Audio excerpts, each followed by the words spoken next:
Welcome back on the Space Info Club. Today, in this special edition of this episode, we talk about the Scrabble launch of the Boeing Starliner.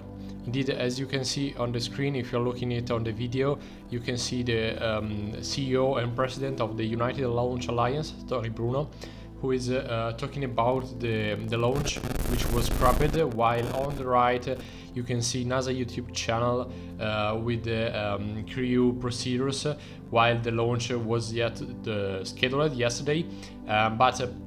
So we go directly to the point.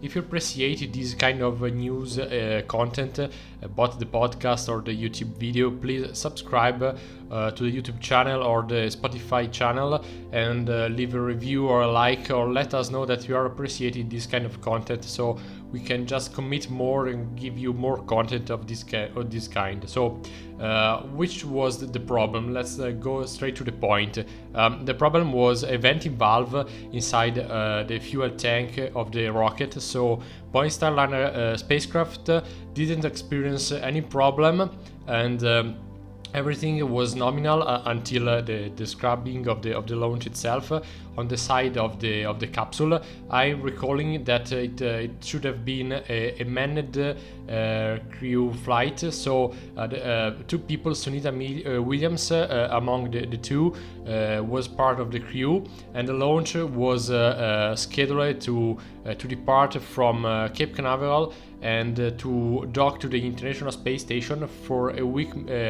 A mission that should have lasted around a week on board, and then the two astronauts should have landed again safely on Earth with the same capsule, the Boeing Starliner. So the problem with the venting valve inside the rocket was due to the root cause is not yet clear, but we know that during the final phases of the preparation of the launch, some mechanical problem of the valve caused it to cycle between the open and closed position, and therefore it was not clear the root cause of that glitch. So the fuel loading procedure couldn't have been completed nominally as it was forecast, and as Tory Bruno said in the press conference, if there was a satellite inside the fairing of the rocket, they would probably actuate some kind of procedure. For example, but this is just an example, they could have unloaded some propellant in order to retest the proper functioning of the valve itself.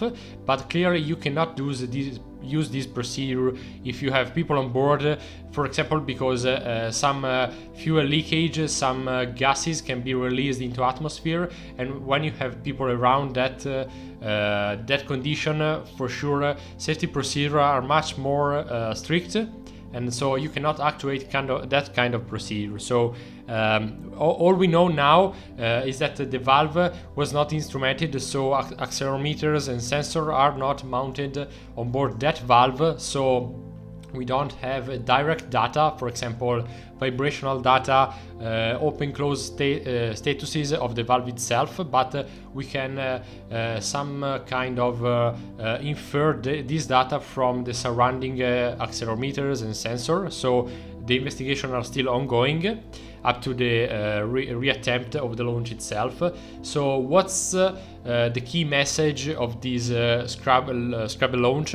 The key message is that safety is again first, particularly when you have people on board.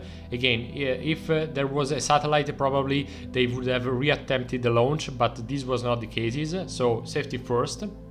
And yes, another thing is that if we want to dig deeper into the design of this valve, particularly the venting valves, if you come from the aviation world, for sure you'll know that venting valves in fuel tanks on board, for example, of airplanes are a known design or a known device for sure. So you are trying to keep these valves basically almost always open due to the pressure variation that you can experience while flying, for example, your airplane. If you are flying at a low altitude and then due to a maneuver you reach higher altitude, for sure the atmospheric pressure changes. But if you keep the pressure inside your tank, for example, due to the presence of fuel but also of gases that are released from the fuel or just from atmospheric air inside the fuel itself, if you are not balancing the pressure from the inside to the outside environment, you can experience an overpressure of the tank. And if the structure is not strong enough, or for example the pressure difference is too high for the structure to bear with, you can just destroy your tank, and with for sure fatal consequences. If you are thinking about some example, you can think about some Boeing 737 accident.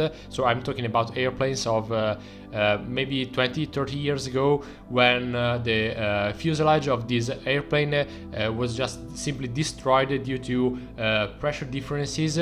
Okay, the root cause in that case was a structural failure, which was classified as minor structural failure, but then propagated into the fuselage itself, and the pressure variation caused basically an explosion of the structure of the fuselage, with fatal consequences for some people on board. So for sure this is quite of let's say abrupt example, but the principle is almost the same. So these venting valves are crucial in order to maintain the desired pressure when you are designing your system.